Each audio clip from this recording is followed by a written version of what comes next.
नमस्कार दोस्तों, आप लोगों के सामने आज राजस्थान की कला संस्कृति के महत्वपूर्ण प्रश्नोत्तरी मैं आप लोगों के सामने लेके आया हूं दोस्तों। ये आने वाली प्रतियोगी परीक्षा के लिए बेहद इंपॉर्टेंट है।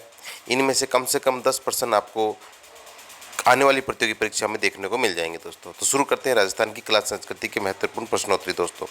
सबसे पहला जो प्रश्न है दोस्तों, वल्लभ संप्रदाय की प्रधान गद्दी नाथद्वारा में है, तो जसनाती संप्रदाय की प्रधान गद्दी कहाँ है?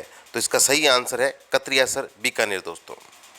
दूसरा जो प्रश्न है दोस्तों, रामानुज संप्रदाय की प्रधान गद्दी कहाँ है? तो इसका सही आंसर है गलताजी, जयपुर दोस्तों। तीसरा जो प्रश्न है दोस्तों, निम्बार्क संप्रदाय की प्रधान गद्दी कहाँ है दोस्तों? तो ध्यान रखिएगा, इसका सही आंसर है सलेमाबाद, किशनगढ़ दोस्तों, जिसका नया नाम अभी निम्बार्क नगर कर दिया गया है दोस्तों। नेक्स्ट जो प्रश्न है दोस्तों, राम स्नेही संप्रदाय की प्रधान गद्दी कहाँ है? जो इसका सही आंसर है दोस्तों बांसवाड़ा। नेक्स्ट प्रश्न आप लोगों के सामने, दादू संप्रदाय की प्रधान गद्दी कहाँ है? तो इसका सही आंसर है नरेना, जयपुर दोस्तों, नरेना, जयपुर। अगला प्रश्न है दोस्तों, नाथ संप्रदाय की प्रधान गद्दी कहाँ पे है? तो इसका सही जो आंसर है वो है महामंदिर, जोधपुर दोस्तों। अगला प्रश्न है, बिश्नोई संप्रदाय का संस्थापक जाम्बोजी थे, तो इनके धार्मिक ग्रंथ का क्या नाम थे? ध्यान रखना दोस्तों, जंब सागर इनका एक धार्मिक ग्रंथ है। अगला प्रश्न है दोस्तों, राजस्थान के उस संप्रदाय का नाम बताओ जिसमें 29 नियमों का पालन किया जाता है। तो वो जो संप्रदाय है दोस्तों वो है बिश्नोई संप्रदाय। अगला प्रश्न है, तेजाजी की घोड़ी का क्या नाम है दोस्तों? तेजाजी के जो घोड़ी का नाम है दोस्तों वो है लीलन। अगला प्रश्न है, पाबूजी की घोड़ी का क्या नाम है? पाबूजी की घोड़ी का नाम है केसर कालमी। देवनारायण जी की घोड़ी का क्या नाम है दोस्तों? तो ध्यान रखिएगा, लीलाधर देवनारायण जी की घोड़ी का नाम है। रामदेव जी के घोड़े का नाम लीला घोड़ा और रेवत, यानी कि ए व ब दोनों इसका सही आंसर है। एकमात्र लोक देवता जो कवि थे दोस्तों, तो ध्यान रखना, रामदेव जी एकमात्र लोक देवता है जो कवि थे। इन्होंने एक ग्रंथ लिखा था 24 वाणियाँ दोस्तों। चैनल को शेयर सब्सक्राइब जरूर कीजिएगा। अब आगे कंटिन्यू आपको राजस्थान की कला संस्कृति और अन्य संबंधित आपको प्रश्नोत्तरी देखने को मिलेगी दोस्तों। अगला प्रश्न है, पाबू प्रकाश के रचयिता कौन थे? तो ध्यान रखना, आसिया मोडजी पाबू प्रकाश के रचयिता हैं।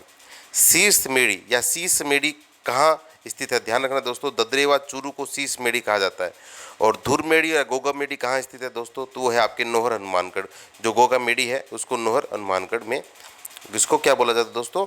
धुर मेड़ी बोला जाता है।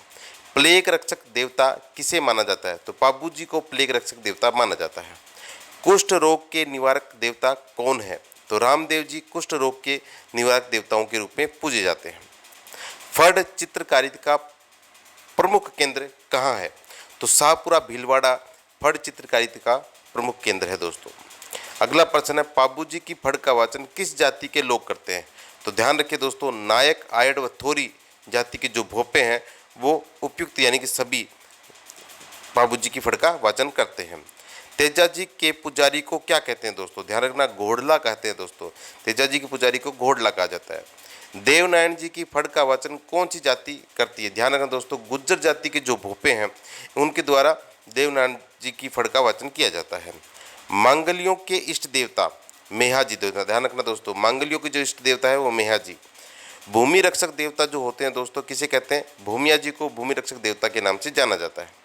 वर्षा के देवता मामादेव, वर्षा के देवता जो है मामादेव को माना जाता है। गोगा जी के पुत्र का क्या नाम है दोस्तों? केसरिया कुंवर जी। ध्यान रखना दोस्तों, ये भी एक लोक देवता के रूप में पूजे जाते हैं।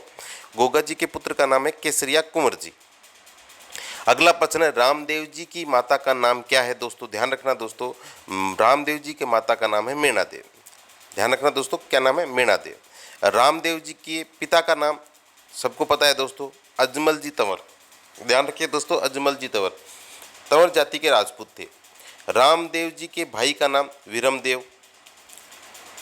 रामदेव जी की बहनों का नाम, ध्यान रखना दोस्तों, कई बार एग्जाम में आता है कि लाछाबाई, सुगनाबाई और डालीबाई। ध्यान रखना दोस्तों, लाछाबाई, सुगनाबाई इनकी बहनें थी और उनकी जो मुँह बोली बहन थी वो डालीबाई।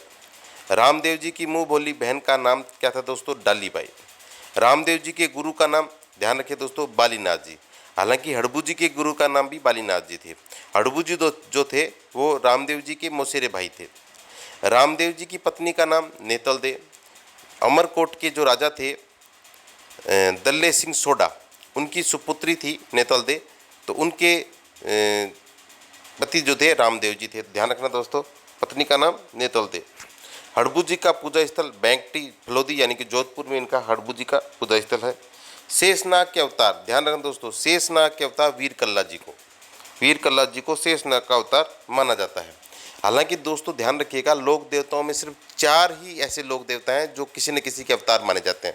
जैसे रामदेव जी को श्री कृष्ण का अवतार माना जाता है, यानी कि विष्णु जी का भी अवतार कई बार एग्जाम में आता है। इसके अलावा देवनारायण जी को विष्णु जी का अवतार माना जाता है। कल्ला जी को शेषनाग का अवतार माना जाता है। लक्ष्मण का जो अवतार है वो पापू जी को माना जाता है। नेक्स्ट, जाहर पीर किस लोक देवता को कहा जाता है? तो ध्यान रखना दोस्तों, गोगा जी को जाहर पीर के नाम से जाना जाता है। कृषि कार्यों का उपकारक देवता, तेजा जी को कृषि कार्यों का उपकारक देवता मानते हैं। अगला प्रश्न है दोस्तों, कृष्ण का अवतार किस लोक देवता को माना जाता है? ध्यान रखें दोस्तों, रामदेव जी को कृष्ण का अवतार माना जाता है और ये अर्जुन के वंशज भी माने जाते हैं। लक्ष्मण का अवतार किस लोक देवता को माना जाता है? ध्यान रखिए दोस्तों, पापू जी को लक्ष्मण का अवतार माना जाता है। 4 हाथ वाले लोक देवता किसे कहते हैं दोस्तों? ध्यान रखना, वीर कल्ला जी को 4 हाथ वाले लोक देवता कहा जाता है और इन्हीं को ही शेषनाग का अवतार माना जाता है दोस्तों। तो दोस्तों आज के लिए इतना ही। इस वीडियो को ज़्यादा से ज़्यादा देखिएगा, ये आने वाली प्रतियोगी परीक्षा के लिए बेहद आवश्यक है। धन्यवाद दोस्तों, जय भारत।